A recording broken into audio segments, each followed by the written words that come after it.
Good afternoon everyone. I am Nitish sir from BCC classes. Today I am going to teach articles.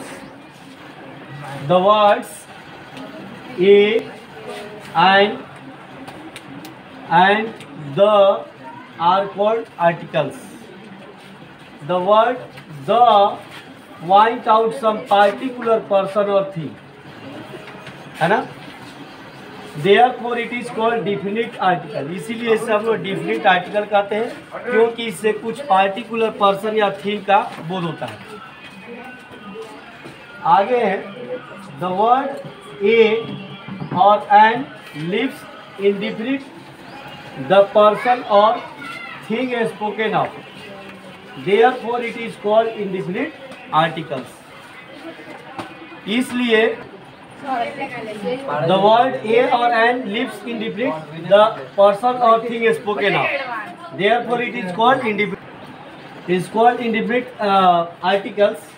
He wants a dictionary. यहाँ a लगा हुआ है, इस a का मतलब हो गया he means any dictionary, कोई भी dictionary. He wants the dictionary. यहाँ the लग गया तो इसका मतलब हो गया means some particular dictionary, कुछ खास dictionary को खोज रहा है. यूज ऑफ ए और एन, ए और ए का प्रयोग, ए और एन का प्रयोग. We use indefinite article a before those words that begin with consonant sound. उन शब्दों के पहले ए का इस्तेमाल करते हैं जिसका प्रोनाउंसिएशन जो है शुरू होता है कॉन्सोनेंट से. जैसे कॉन्सोनेंट ध्वनि आता है, साउंड आता है. जैसे फैन है तो फैन में क्या है, कॉन्सोनेंट साउंड आ रहा है, फो आ रहा है. यहाँ पर क्या हो जाएगा, ए लग गया. ए फाइन, एक पंखा. Dog a dog. Book a book. Horse a horse. We use indefinite article and before those words that begin with a vowel sound. यानी उन शब्दों के पहले हम लोग and का प्रयोग करेंगे जिसका शुरुआत जो होता है vowel साउंड होता है. जैसे मान लीजिए एप्पल, ए इसमें आ रहा है, apple an apple. Eagle an eagle. Onion an onion. Oven an oven. Ink an ink. ये egg an egg. Orange an orange. Umbrella an umbrella. ऐसे सामान्य रूप से ए ई आई ओ यू आता है तो उसके पहले हम लोग एन लगाते हैं, लेकिन ये मायने रखता है कि साउंड उसका वॉवेल होना चाहिए. जैसे यूनिवर्सिटी आ गया तो यूनिवर्सिटी के पहले आप एन नहीं लगाएंगे, वहाँ पर ए यूनिवर्सिटी लिखेंगे, है ना, क्योंकि उसका प्रोनाउंसिएशन जो हो रहा है कैसे हो रहा है, कॉन्सोनेंट साउंड हो रहा है. वी यूज ए और an only before singular countable noun. ये भी ध्यान रखना है कि हम लोगों को ए और एन का प्रयोग किसी सिंगुलर काउंटेबल नाउन के पहले ही करना है, सिंगुलर होना चाहिए. जैसे ये नहीं, जैसे देखिए एग्जाम्पल देखिए क्लियर हो जाएगा. ए टेबल, यहाँ क्लियर है, ये सही है, ए का प्रयोग यहाँ आवश्यक है. ए टेबल्स, ये क्या है, यहाँ प्लूरल हो गया, ये यहाँ पर गलत है.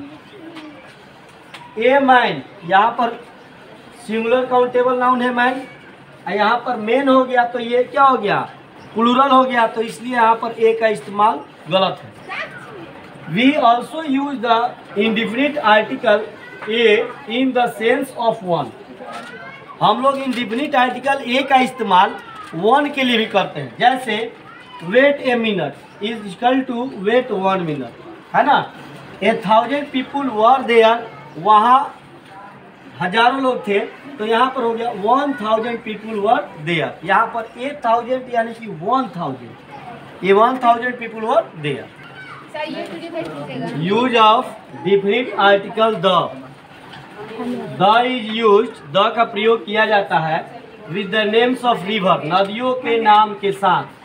जैसे द गंगा, है ना, the Yamuna, the Nile. With the names of ocean and sea, महासागरों और सागरों के नाम के साथ. जैसे the Pacific ocean, the black sea, the Caspian sea. इसके बाद है with the names of mountain range, mountain range के नाम के साथ. जैसे the Himalaya, the अल्पास,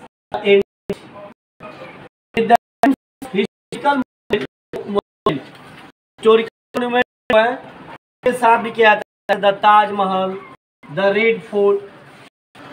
name certain books, खास पुस्तकों के नाम के साथ, जैसे the Bible, the Ramayan, the Gita, with the name of things being with only one of their kind, जो एक ही प्रकार, जैसे the universe, the sun, the earth.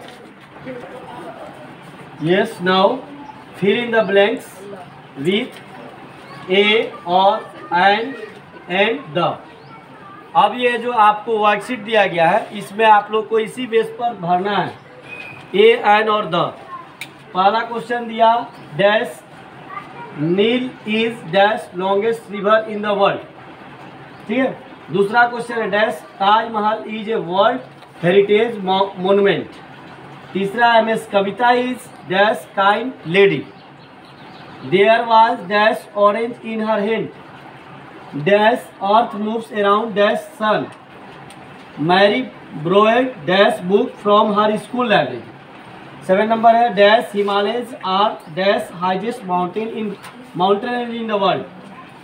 One day Seema saw dash girl weeping in dash park. Almost every family in our country owns dash TV. Dash lot of people are coming to the meeting. यहाँ जो भी dash मैंने कहा वो gap है, filling the blanks करना है यहाँ पर।